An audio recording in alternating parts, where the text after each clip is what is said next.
Oh hey. Oh hey. Nakho-ke. Nakho-ke. Nakho-ke. Sabingelela ngosithoba Nkosi yami, sibingelele emhlaba, sibingelele isizwe, sibingelele wonke umuntu. Sithi sawubona lapho ukhona, sawubona lapho ukhona, sawubona lapho ukhona, lapho ukhona, sawubona, la ukhona nje sawubona. Sawukhona, sawubona, ukhona, sawubona. Sawubona kunjalo kusazoba njalo futhi ngekuhlale kunje. Dokotela 2+2 sigadla senyama safela emazweni. Ndabaza abantu ziyakhulumisa, makukhuluma kwahlula iphoyisa. Umuntu omthetho ke uma kuhlula yena ukukhuluma siyothini ngoba yibona abasibhekile. Angikho ke lapho. Ngithi mina ngimaqoshwa imfene kwela kithi embodla ngigijime. Haza ngigijima ngaze la ngikhona. Hawu kodwa phela ibongo zendoda kayiqedwa. Bantu baka baba size sika baba Nkosi yami ngithi shwele kubo bonke abantu abakhathazekile. Emoyeni enyameni Nkosi yami uqalile nje unyaka uqala nenkathazo. Siyabonga ke singene sonke sengathi singangena bese siguqula impilo.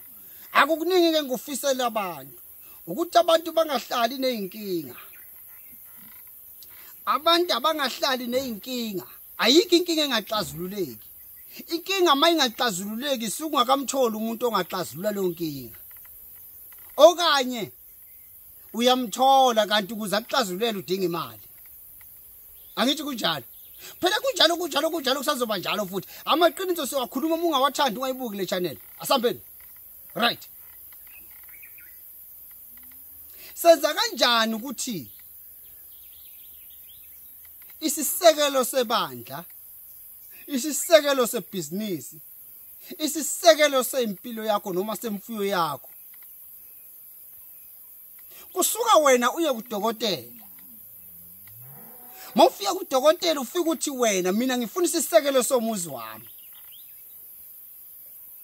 Isisekelo somuzi wakho siyayiqeda ngisho inhlupheko ngani ngoba ilekusuke kukhucululwa yonke into ethinta ikhaya.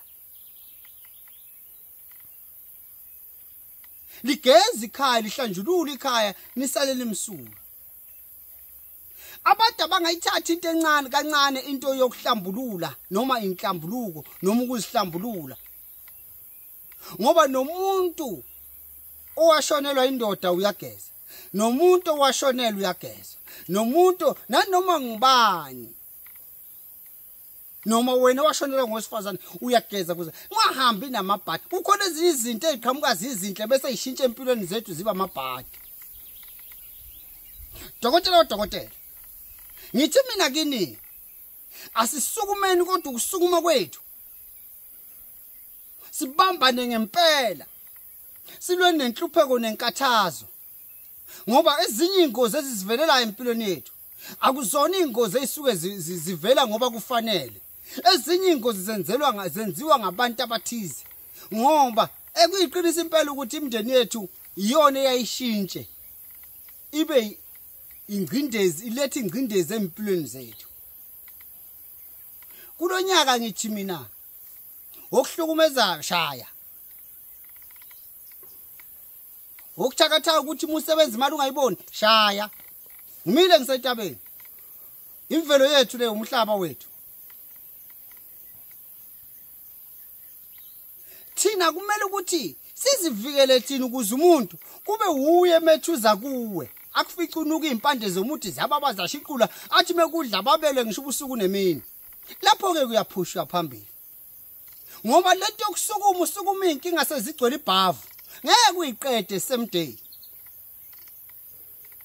Asukumeni ke siye kodokotela besintu kusanesikhathi. Umfuna uzumthola udokotela u2+2 kwamhlaba yalingana. Hayi dokotela simzama mihla namalanga akafoneleki kunzima ukumthola. Lalela. Inombolo yami ngiyagcizelela ithi 072 737 8514 072 737 8514. Uyangifonela from 3 ekseni ngiyavala ngo6 ntambama. Ukuthi le video wena ifinyelele kuwe ngo12 ebusuku. Linda phela kushaya u3 bese kuyima ukhuluma nodokotela. Uma ungangitholi kuleyo nombolo ake ngunike nayo 082 561 7526 082 561 7526. Iyona nombolo eyesibili ozongithola kuye uma ungangitholi ngoba manje sebaningi abaveza inamba bathi bayimi. Wena uqaphele 082 561 7526. Iyona number ozongithola kuyo uyisebenzisana no 072 737 8514. Siyabonga niphile.